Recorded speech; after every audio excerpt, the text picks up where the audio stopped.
much everyone for joining me. She took a moment to just bring yourself up to this space. Pretty good for a lot of people's first time. Thanks for joining us tonight. We're so happy to have you all here because we have a special guest, as I'm sure you've figured out by now. Here at the Bhakti Yoga Center, of course, we're trying to be a hub for not just yoga exercise, but also the spiritual tradition and wisdom of yoga, which has been taught and shared around the world for thousands and thousands of years. And so we're happy to kind of make that available to people who want to go deep into the spiritual life and to have some spiritual community. That's what we're trying to do here at the Bhakti Yoga Center. And that's why we're so grateful to invite as our guest speaker, Devamrita Swami, who is a Yale graduate. He is an author of many books. He's been a teacher and monk in the Bhakti Yoga tradition for 45, 50, many years. He looks very young, but actually he's been doing this a very long time. He's been traveling all around the world, teaching people on every continent of the world. Actually, I was fortunate to travel with him to some of those places. He's gone pretty much everywhere except for Antarctica. We're still working on pulling that off soon. And so it's very special that he comes here to our humble state college. Tonight's topic is going to be speaking about you versus fear, winner takes all. I think something that's relevant to all of us who all experience some fear in our lives, and hopefully we can all learn something from him. So please give him your attention, give him your affection with some warm welcome.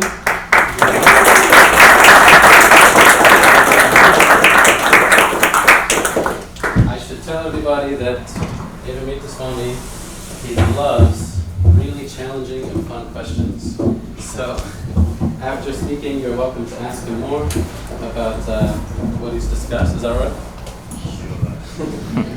And even he's told me that he'll kindly stick around for a little bit to meet some people individually if they want to inquire some more in a more private setting or share a little bit of their experience. I'm just going to bring you a little bit closer.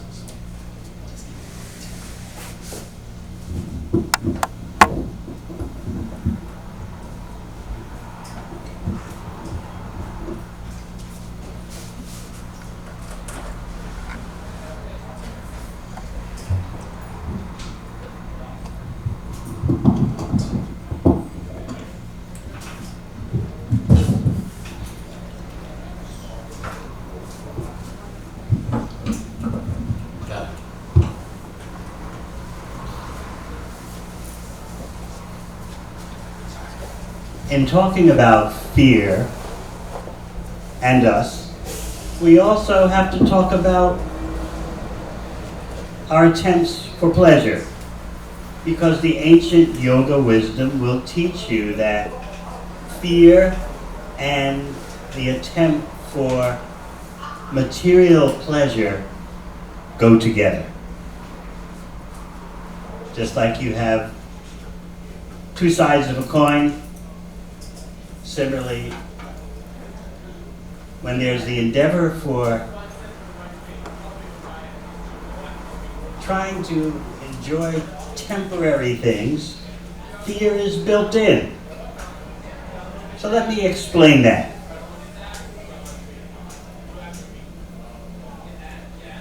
First of all, let us look at the world context today. If you're between the ages of 12 and 29, I think that's most persons here, you're known as Generation Dread. Not simply dreadlocks, but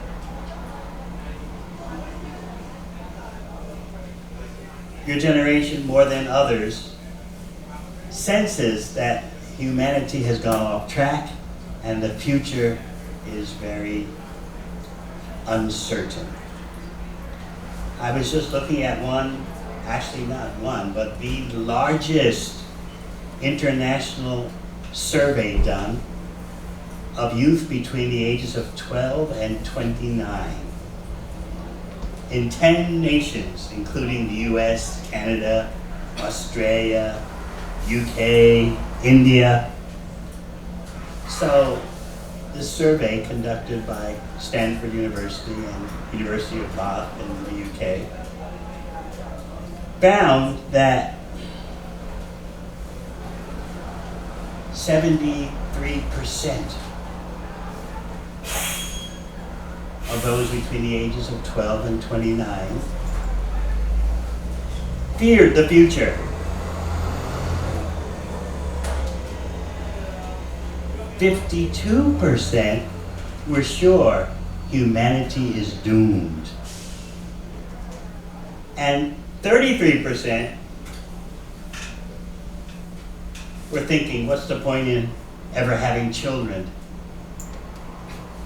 For taking birth in such perilous circumstances. It was also interesting to note that when you break that survey down country by country, India had the highest percentage of persons who were sure the government would do something about the perilous future. 72% of youth in India. And guess which country had the lowest percentage of faith the government would do something about climate disruption? That's right.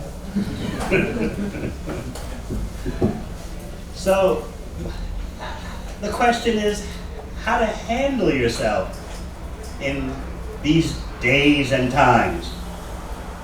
There's an old Chinese saying, which most people take to be a blessing. It goes like this: may you live in interesting times.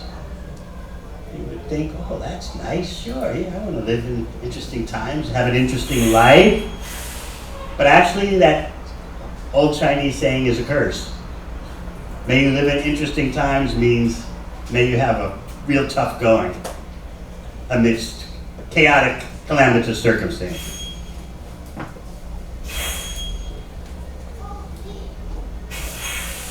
You would want to know, how is it that the ancient Bhakti wisdom, the wisdom of Bhakti Yoga, originating since time immemorial, how can that help you cope in the current circumstances? How can it help you personally as well as collectively?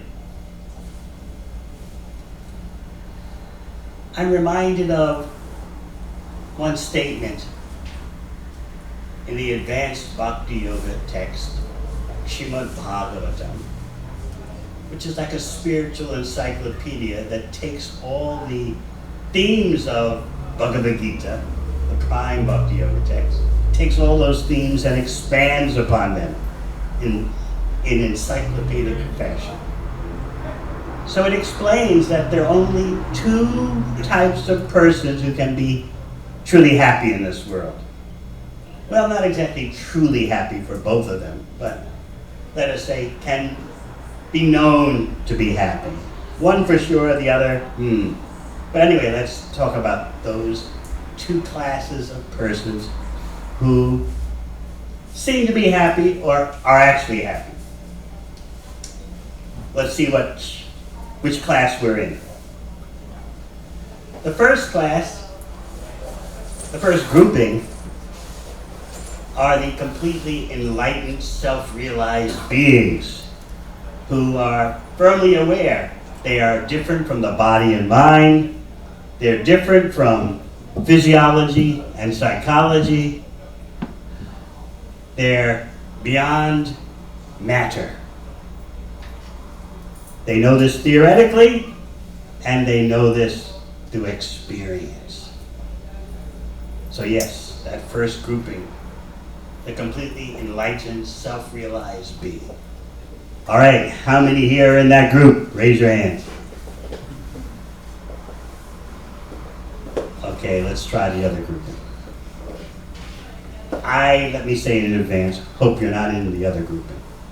The other grouping is, how to say this, tactfully and carefully. The other grouping are those who just think life is all about work hard, party hard, get wasted, and wake up the next day and do it all over again. Get it while you can. Flaunt it before you lose it. I hope no one here is in that category. So you say, okay, Mr. Swami, we're not in the enlightened category and we're not in the complete materialistic fool category. We're in between. And so, this ancient Bhakti Yoga wisdom text says, yes, most people are in between, and therefore they must be in some anxiety because they're not smart enough to be completely enlightened and not dumb enough to be a party animal. They're in between. So the enlightened person can really be happy. The work hard, party hard, and get it while you can type of person can pretend they're happy. And everyone else in between is in anxiety because they haven't made it completely to the enlightened, self-realized group, and they haven't degenerated completely into the party animal group. So therefore they're in anxiety. Is there something better than just temporary pleasure? What am I struggling so much for? Is it really worth it? Those in the middle, they think like that. They question. What's wrong with humanity? Why is humanity so self-destructive? What other species destroys its own habitat? Those in the middle, they're always thinking about these things. The existential blues. So how can it be that apparently innocent attempts to derive pleasure bring about fear? It seems as should be nothing wrong with just a good old-fashioned, honest attempt for some temporary gratification. What's wrong with that? Reminds me of an old blues song from before your time. Hey everybody, let's have some fun. You only live but once, and when you're dead, you're done. Let the good times roll. Seems to be a honest attempt, but why could that be related to fear? What's behind us? What's treading behind us as we attempt to get our senses? In yoga terminology, the senses are very important. In other words, when in yoga wisdom you talk about the body, what you really mean, according to the yoga wisdom, is the bag of senses. The body is a bag of tools or sensory instruments. And with those instruments, you seek pleasurable objects. The eyes want to see pleasing sights. The ears want to hear pleasing sounds. The nose wants pleasing fragrances. The tongue wants to have nice tastes. And of course, the skin wants to feel good sensations. So the body is a bag of senses for connecting with such pleasing experiences. And for that privilege, we're willing to struggle a bit. But because we have in our mind's eye the pleasure we hope to derive, we don't mind the struggle, and we may even forget that we are struggling. Because anticipation is such a big part of the temporary attempt for enjoyment. So much is in your mind as you work yourself up into, this is going to be good. I can just feel it now. I'll be so happy when I get this, when I do this.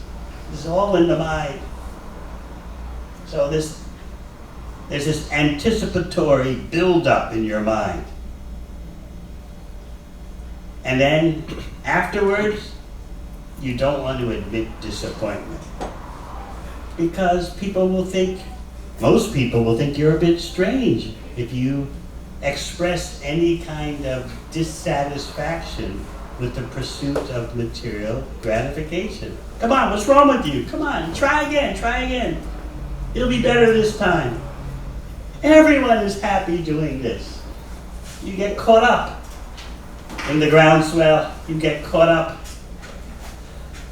in what I call it's a sociological term, the mass consensual trance, in which everyone pretends that things are good and I'm feeling good and I felt good and I'll do this and I'll feel better. To question that mass consensual trance takes some real insight and honesty.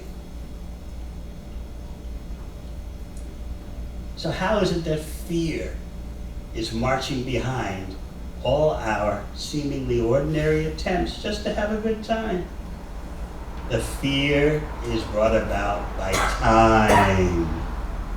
Everything material that has a beginning, and of course everything material has a beginning, must have an end.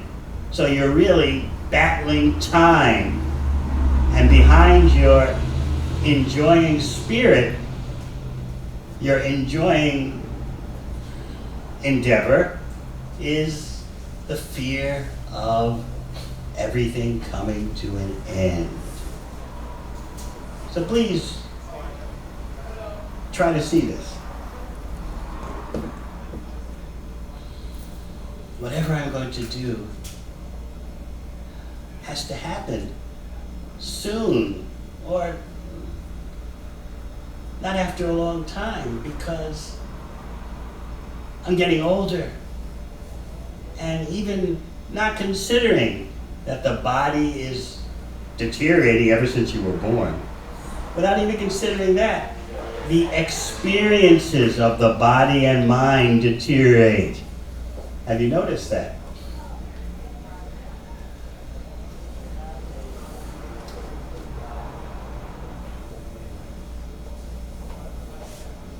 I was observing an online course given at my alma mater in happiness. Sounds like a good thing to study at the university, happiness. But then again, did you know that 30 years ago, practically there was no research or official study of happiness? Everyone just figured, everyone knows how to be happy, why do we have to research that? Yet there was so much research about depression. But suddenly in this 21st century, academics have realized we don't really know what happiness is. So much research there is for happiness. So at Yale University, the faculty decided to offer a course in happiness. Thinking, let's say out of 4,000 students, undergrad students there, maybe 30 would sign up.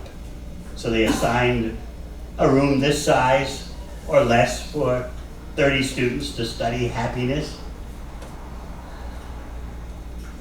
So many students signed up that they had to keep changing the room. Bigger lecture halls. Finally, they had to settle on an auditorium because 1/4 of the student body had signed up for the course.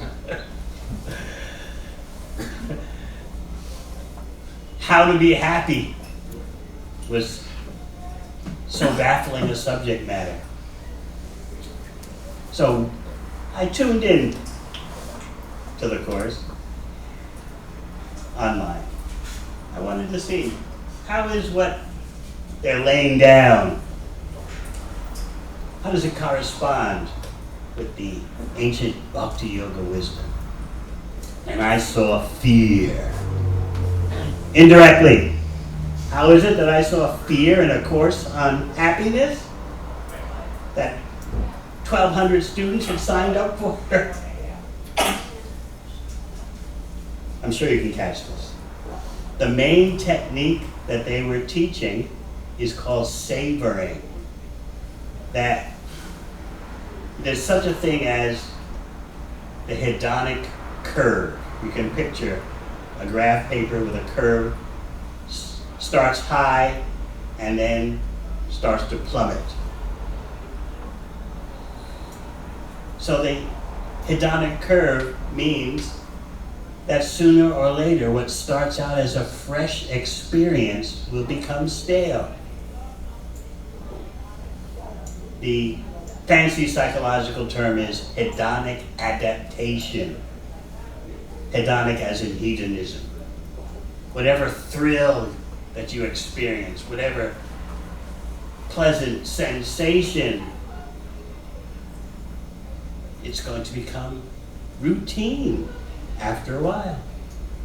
Whether it's romance, whether it's whatever your favorite pursuit is, it becomes the same old, same old. So the happiness course would teach you that this is a basic fact of life. And indeed, the yoga texts agree. But in this happiness course taught, you're given no alternative. You have to indulge, but we're going to teach you this techniques for prolonging your height on the curve before you plunge. And that will be considered the success in life. Your indulgences will become stale, but if, this course said, if you can be taught techniques for just prolonging the good times for a few more minutes, oh, success. But can you catch the fear behind it all? You know it's going to end, but you're not supposed to think that. So they taught you techniques, savoring. While you're in the midst of your enjoyment, whatever it is, scuba diving or skiing or don't tell me. But while you're in the midst of it, you think, this is really good. I mean, you encourage yourself. You like become your own cheerleader. I mean, this is great. I mean, this is unforgettable. By running that through your mind over and over again, you work yourself up into prolonging your stay at the top of the curve, even though you are going to plunge. But just by working yourself up and just visualizing, I'm so fortunate to be in this moment. This is so great. In other words, you can squeeze a few more minutes out just by the savoring technique. And what's more, after your experience, there are things you can do that also prolong the impact.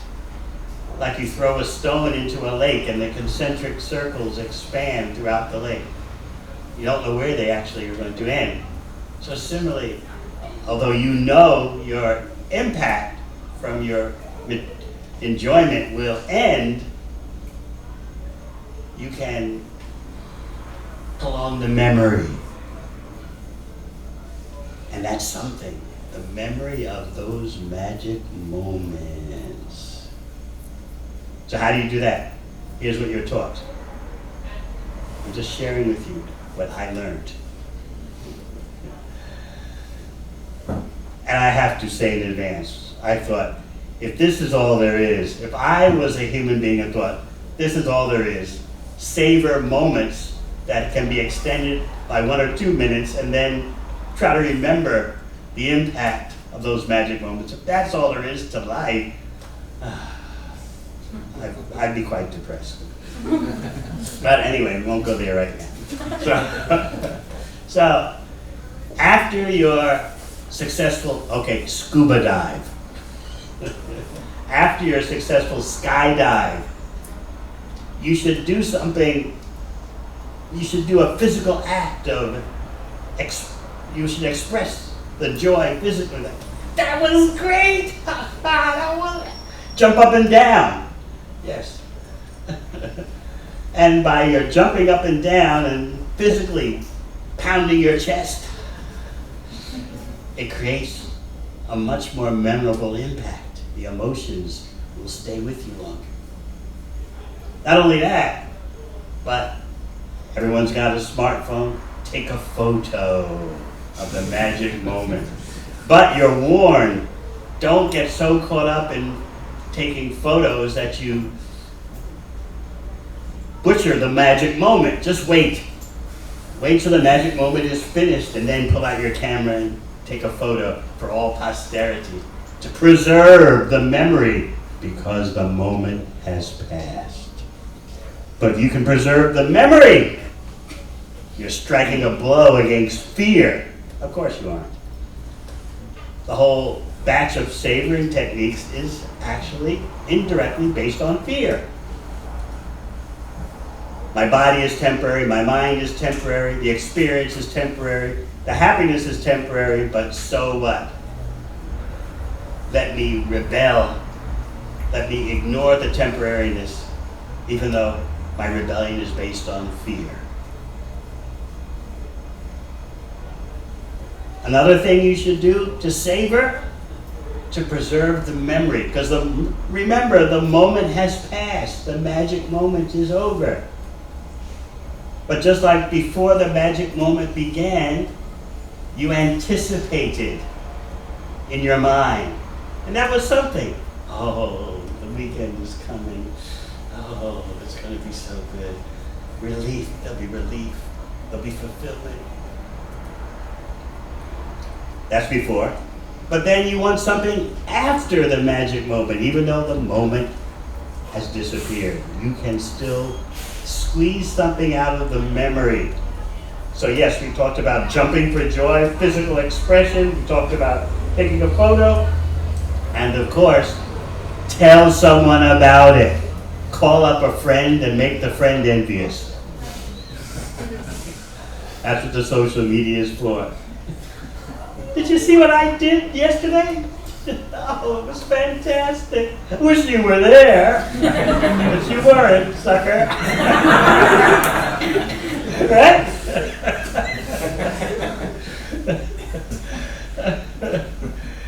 So, all this is hard work, you know. You're starting to get the feeling this is a lot of endeavor. Is there something better to do with my life than trying to squeeze every moment that will end? Squeeze it for all it's worth, and that's it? That's basically all the course could teach you. In fact, the professor, I heard her say with my own ears, these techniques will help you defeat hedonic adaptation.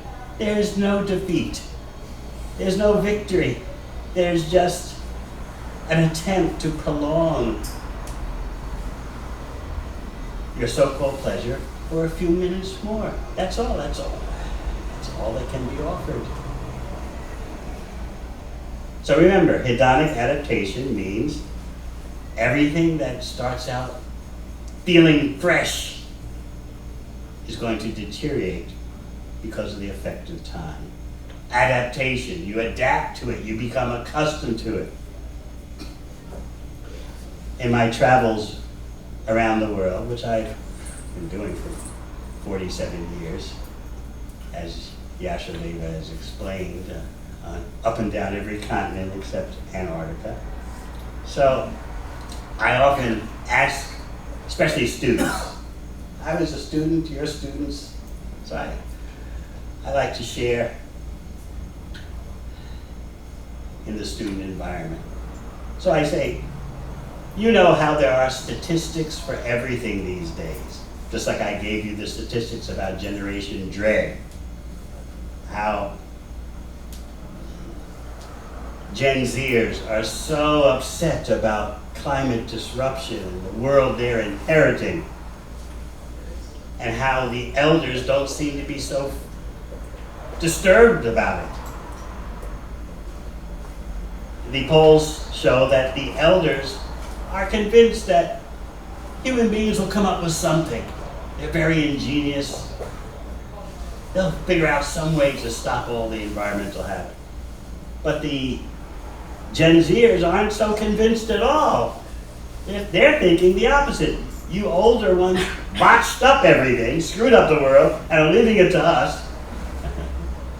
So there's a big generation gap, or 2, or 3, in terms of viewing the present climate situation. You may have noticed that the media in many places has stopped using the word in reference to wild weather. They stopped saying unprecedented, or storm of the century, or once in a lifetime storm. Those kind of descriptions are just routine now. So your generation is in a unique position in which you have so much incentive to get to the bottom of the human riddle. Why are we here? Why are we breathing? Why are we bleeding? Why are we breeding? What's the point of it all? What's pushing us, you would say, is the pursuit of happiness. But no, behind the pursuit of happiness is fear. I've got to score before the game ends. Everyone else is happy. Everyone else is attaining. Why not me? So you've been undergoing downloads since your birth. So much has been downloaded into you. If you want to be happy, do like this. Happy people, they are like this and they are like that. All that information or disinformation has been downloaded into your consciousness. And therefore there's so much pressure on us. I've got to be happy. And I know what happiness is because everyone else says this is happiness. We're so guilt-ridden about whether we're happy enough that at every moment we're checking ourselves. Am I happy right now? How do I really feel right now? You're in the midst of a relationship. Still, you're in anxiety. Am I really with the right person? Is this person the best I could do? You're second and third guessing yourself at every moment because of fear, but we don't recognize that fear. The fear is, if I don't make the right choice for my happiness now, my life will pass me by. I'll be old and broken down if I live a full life. I'll have missed out. So we're kind of running a happiness race with fear motivating us.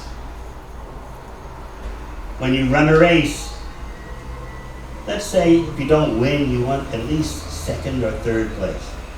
What's the worst thing that can happen to you when you're running a race? Fourth place? It gets worse than that. The worst thing that can happen is you stumble and fall. And then what? Not only do you stumble and fall, but what happens to you? No, come on. What happens if you're running a race in a pack of racers and you stumble and fall? You're trampled! Oh, horrible. That's the last thing you want. You want to win, or at least second place, but to stumble and fall and be trampled upon by others as they move forward, stepping on you. Oh, horror. How many of you played the game when you were a kid? Musical chairs, raise your hand. Do you remember what it was like when the music stopped and you didn't have a chair? Remember what that was like? Oh, you felt so horrible. You tried to, what? Squeeze onto the chair of another kid, right? Anything to avoid the embarrassment of not having your own chair to sit on when the music stopped. So I hope you're starting to get a clearer vision now of how fear is so related to the pursuit of so-called happiness. In other words, and I'm sure because you're bright, you figured out that if the so-called pursuit of happiness is built on fear, that's not real happiness. Exactly. You all get a dinner tonight for figuring it out.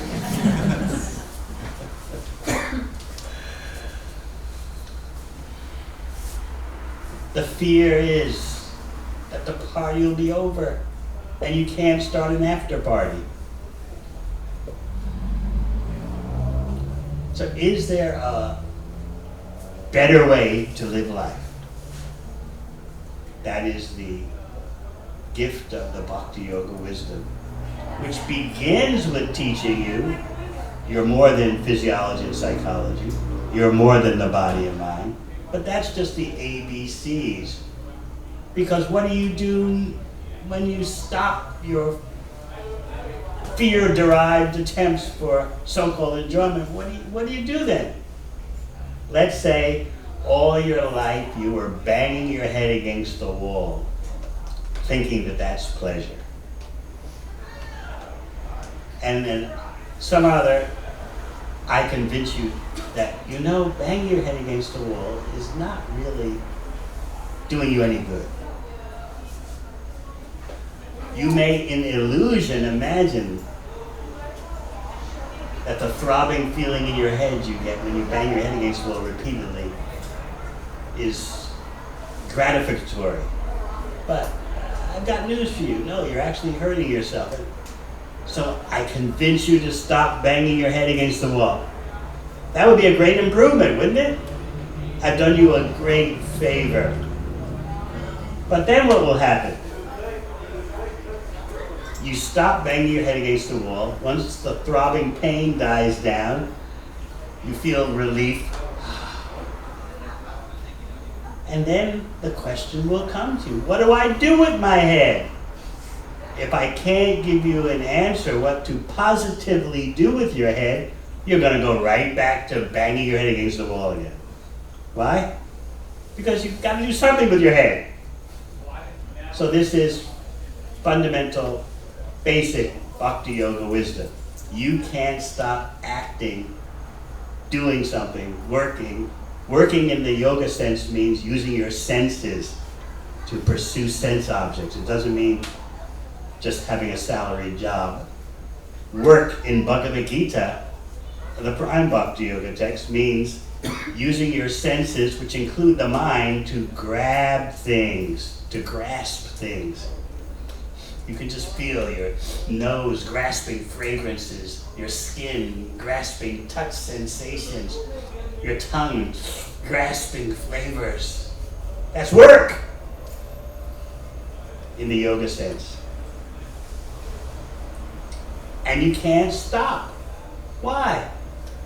Let's go straight into some Bhakti Yoga wisdom. The body and mind are always active because you, the non-material particle of consciousness, are always active.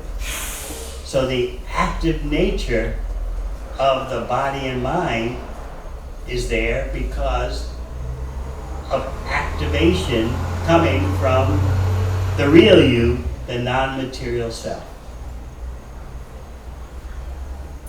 So once you understand that you are transcendental, you're beyond physiology and psychology, then you can start to focus on what is real happiness. Because if I'm not the body and not the mind, why should I pursue material happiness? I should be pursuing something else. And indeed, you have to chase after something because you're by nature active. Not simply the body and mind, but your core being, your non-material self is always active. So sometimes people think that the solution is no activity, no desire. Impossible for that to last.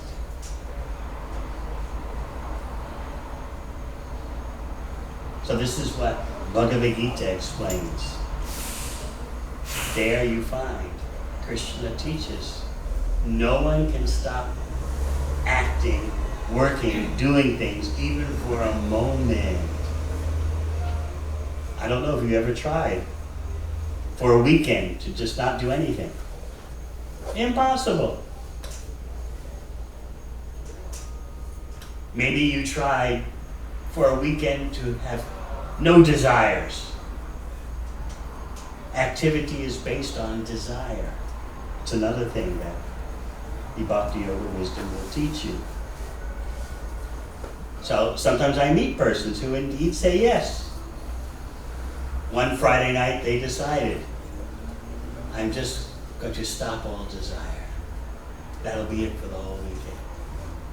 Their friends called them up, contacted them, social media, whatever. What are you doing this weekend? You're coming out with us this weekend? We got a great night planned. No, I'm just going to stay at home and stop all desire. Would you ever tell any of your friends that? No way. They would laugh at you. And they're right. Noble as your motivations may be, you can't stop desiring, just like you can't stop doing something. So the Bhakti Yoga wisdom, first of all, recognizes that you are the non-material self, part of the Supreme Self, and that you should be not simply active in illusion, but active in reality, because you have to be active. In illusion, the so-called happiness is based on fear. This is going to end.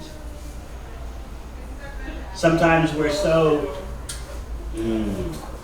happiness starved that even though our experience has ended, still we glorify the fact that this time we almost had it all. You pat yourself on the back for almost having a lasting experience. So we're hungry in this way, and that hunger is based on fear. Here's something that is a little more difficult to grasp. Behind the fear is something. There's something behind the fear. So you have the pursuit of material happiness. Behind that is fear, but there's something else behind the fear.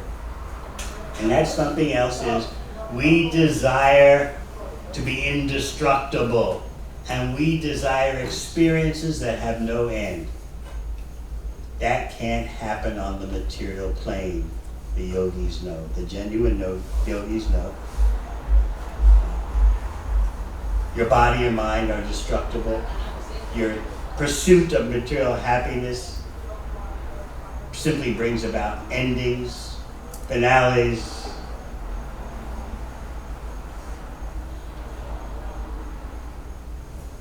So this is the tragedy of our fearful existence. Behind the fear is a desire for happiness without end and existence without end. But that's not our understanding, that's not our knowledge, and therefore we enter into the arena of fear. Why? Just by your desiring temporary material happiness, you're taking on fear. If there's one thing I can convince you of tonight, is that this is the takeaway, if nothing else, from tonight, that my endeavors for physical and psychological happiness are based on fear. I've got to score before it's too late. The pressure is on.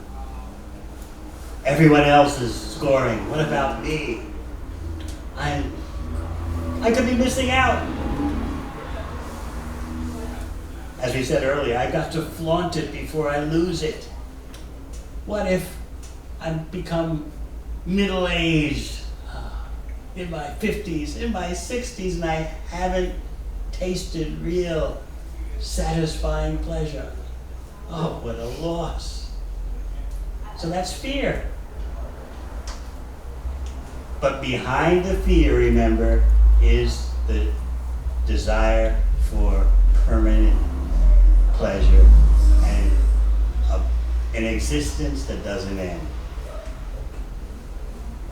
Whether we have scientific understanding from the Bhakti wisdom that we are conscious entities that can't be destroyed, or we don't, still, we have this desire actually to stick around in a healthy existence. We don't want to stick around in pain, but we actually have a desire that if I had a life free of pain, I'd like to stick around. If I didn't have to age and have my body break down, my relationships break down, I'd like to stick around, you know? But if my body is going to be in such pain, some kind of terminal disease, oh, get me out, let me just become extinct, let me extinguish myself. So I'm hoping you are getting a picture of how behind our pursuit of happiness is fear. And then you can go deeper. Behind the fear is the desire for experiences that don't end, existence that doesn't end, happiness that doesn't end. So these are very important understandings. The relation to material happiness and fear. What would the yogis do that's different? They are tapping into the relationship between the non-material self and the supreme self. In that relationship, there's no influence of time. Therefore, there's no fear. The basic yoga asanas and breathing exercises, pranayama, they're not the goal in and of themselves, as you probably heard if you're a regular here. They are activities that are meant to bring about a peaceful, clear mind so that you can actually hear a discussion like we're having now and process it. That's the purpose of the asanas and the breathing exercises. To calm you down, chill you out, so that with clarity you can focus on what is the real goal of life. How to get beyond fearful happiness.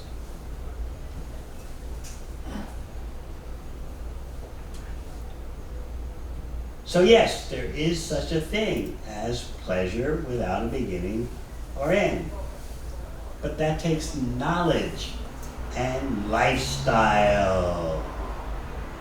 A lifestyle based on knowledge will bring about a different quality than a lifestyle based on ignorance. So much of Bhakti Yoga is about lifestyle engineering. How to shape your lifestyle so that you can experience all the wisdom. And then help others. The world right now desperately needs a wisdom culture. And that's what this little place here is trying to establish. A wisdom culture made of individuals who are brave enough to adopt, or at least begin to adopt, a non-material lifestyle and pursue non-material goals. That can be done in your capacity, your external capacity as a student, business person, teacher, what have you. If you consider Jesus Christ to be a great yogi, which Bhakti yogis do consider. In the Bible, he is to have said, you have to be in the world, but not of the world. That's actually mystic yoga. How do you be in the world, but not of the world? It's like saying, how do you immerse yourself in the ocean and stay dry? How do you be in the world but not of the world? But yes, that is what the techniques of Bhakti Yoga are all about.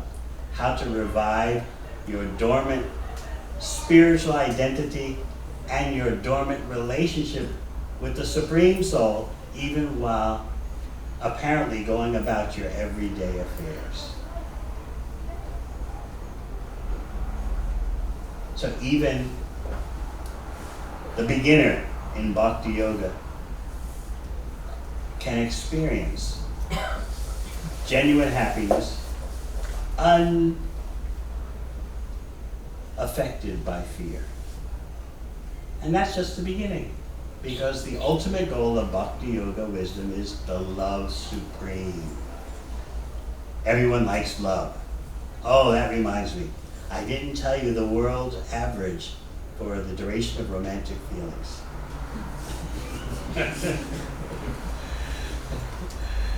We are waiting on the edge of your seats. Drum roll. I simply explained how statistics can be calculated for everything these days. So yes, social scientists have calculated the worldwide average for the duration of romantic feelings. Anyone want to venture a stab at it? 6 months. 6 months, okay. Anyone else? 5 years. 5 years. 2 weeks. 2 weeks. 3 months? Huh? 3 months? 3 months. The world average is, and that average means some more and some less, 17 months when you're flying.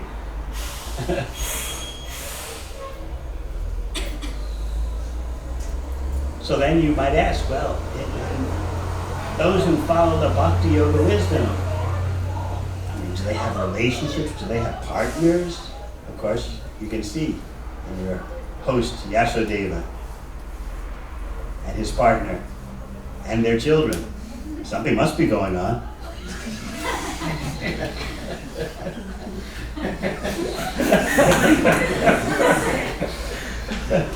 I mean, I don't think the children drop from the sky. But they are partners in enlightenment.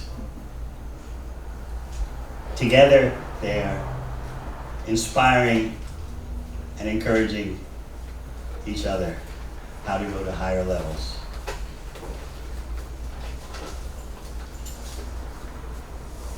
Of course, I have a different calling. That's why they call me Swami. Swami is a generic term. Yeah, in the Western sense, you might say a monk. But more specifically, in the Sanskrit language, Swami means one whose occupation is mastering the mind and senses.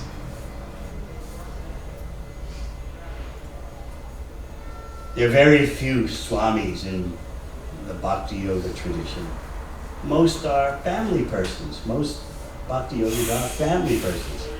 But every field of endeavor needs a few specialists. Just like 50,000 or so students go to Penn State, I'm told. How many of them become professors?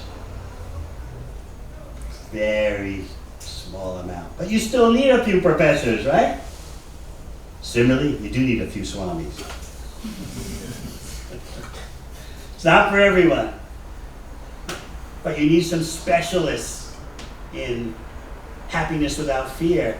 Specialists that can instruct others and demonstrate to others. So Yasodeva has his 2 children. He can't do what I do, taking off to another part of the world at the drop of a hat, dangerous places. I don't have a biological family, so I don't have to worry that I need to be able to make it back home for the sake of the children. Of course, I have spiritual family on every continent, but that's another thing. So I want to reassure you that almost every Bhakti Yoga practitioner is a family person. How to live in a family situation with your vision set on higher goals, and your lifestyle aimed at higher goals. How to do that is very important wisdom. All right, so we covered a lot of ground tonight. Any questions? Yeah. So, first of all, thank you for coming. I really enjoyed this. That could be you're about to lower the boom on me. Just sharing my appreciation to you. So you talked about this idea of savoring.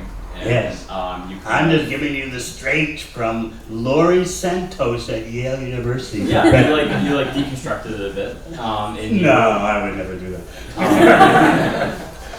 And you kind of brought up this idea that you think that savoring, well, I mean, many people think that savoring kind of does bring this inherent fear to it.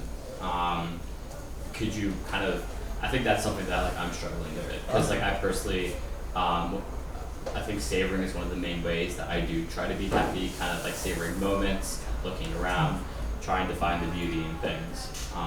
If you could add a bit more on how it does kind of lead to fear.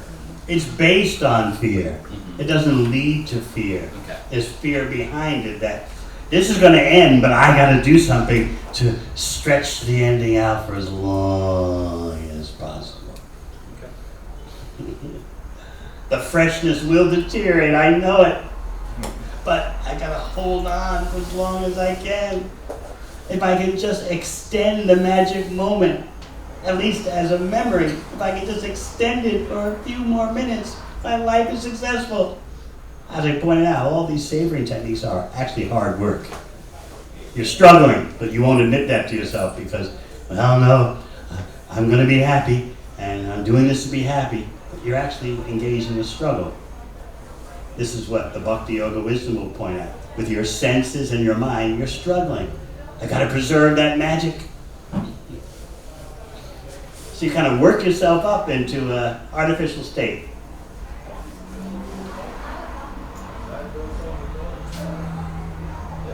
So you start to wonder. You're intelligent persons, you start to wonder, is this the only way to live? How do I get peace? How do I get satisfaction?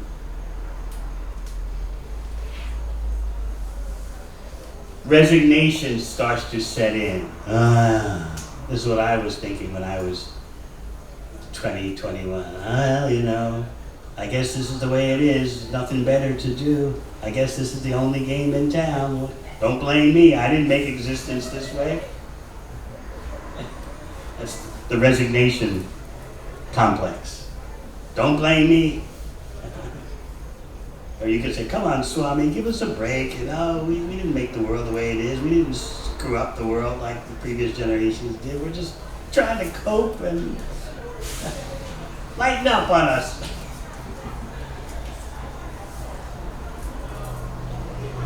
So it's not that savoring leads to fear. Savoring is based on fear.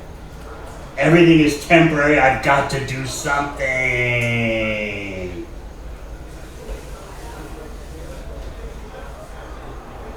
Otherwise, to admit I'm defeated by time,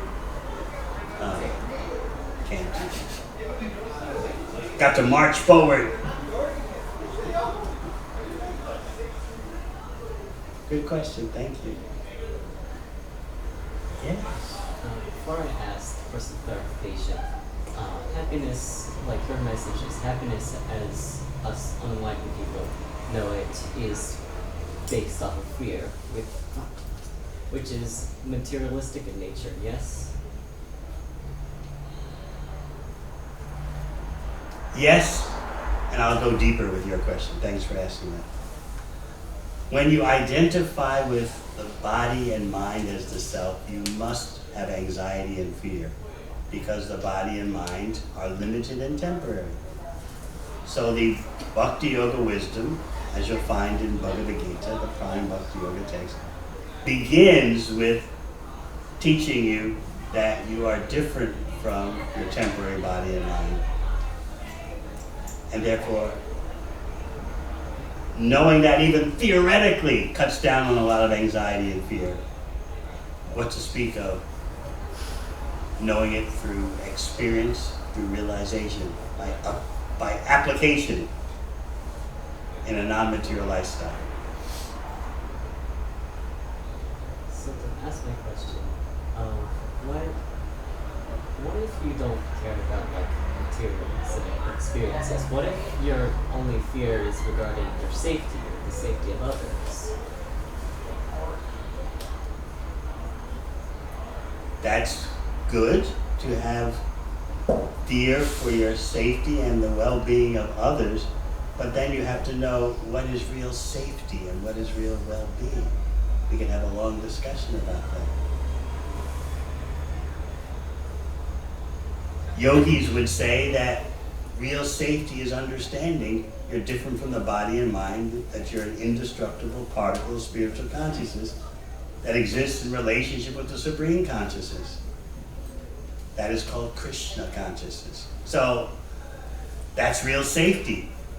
As long as you think, I am this flesh and blood, I am the mind, how can you be safe? Because physiologically and psychologically, you're deteriorating. Ever freshness is not found on the material plane. This is the expanded version of something Albert Einstein is said to have said, that a problem is never solved on the same level that it originated. You have to go above. You have to go to a level above the problem. Then there's safety and well-being. But to fight it out on the material plane for well-being and safety,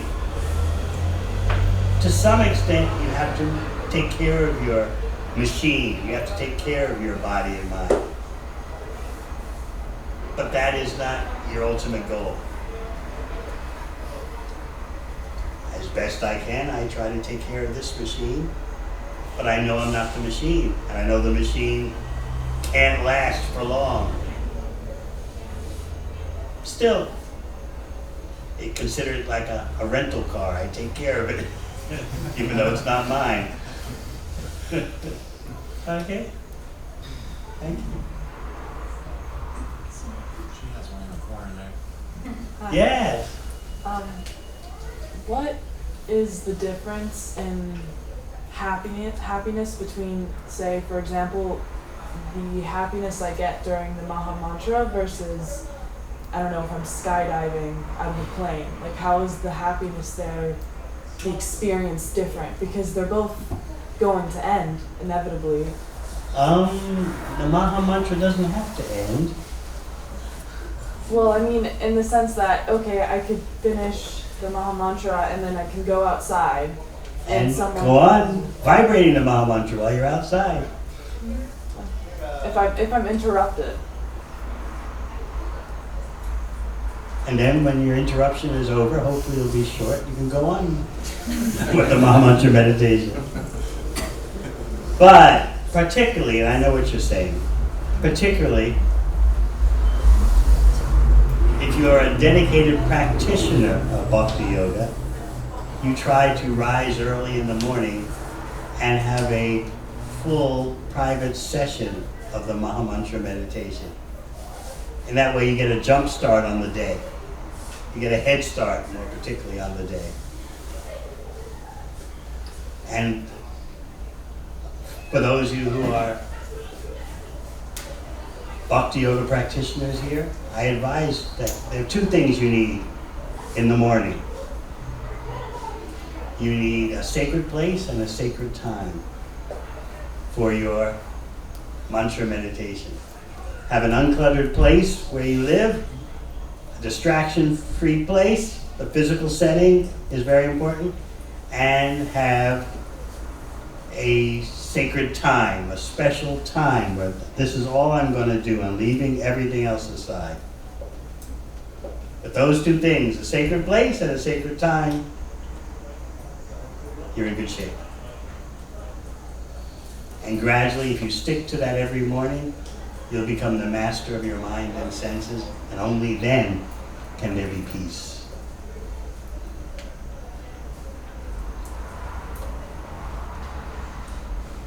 Wonderful questions.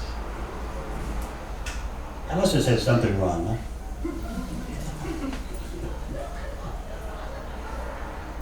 Speaking about the Maha Mantra meditation, I'd like to just do that with you for a few minutes only. A little kirtan session just to bring this talk to a conclusion so I can truly savor your association. Let's do it. So I thank you very much for your kind attention.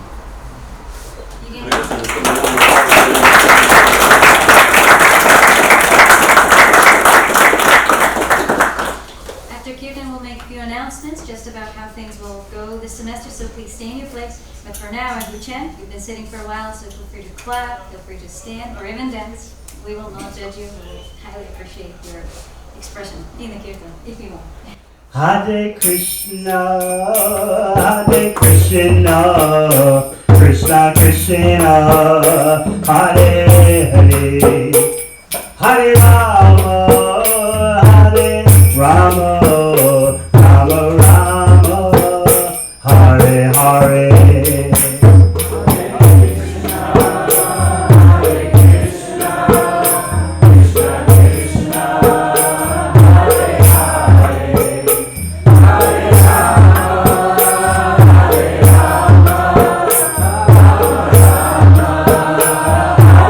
Hare Krishna, Hare Krishna,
Krishna, Krishna Krishna, Hare Hare, Hare Rama, Hare Rama, Rama Rama, Hare Hare. Hare Krishna, Krishna Krishna, Hare Hare,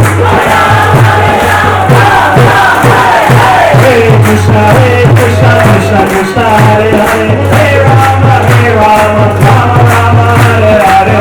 Hare Krishna, Krishna Krishna, Hare Hare, Hare Rama, Rama Rama, Hare Hare. Hare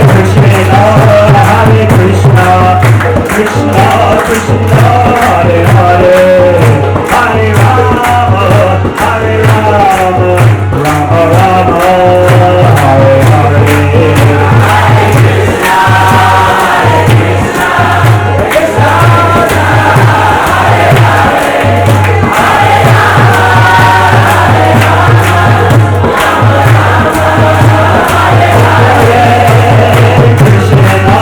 Krishna, Hare Krishna, Krishna Krishna, Hare Hare, Hare Rama, Hare Rama, Rama Rama, Hare Hare.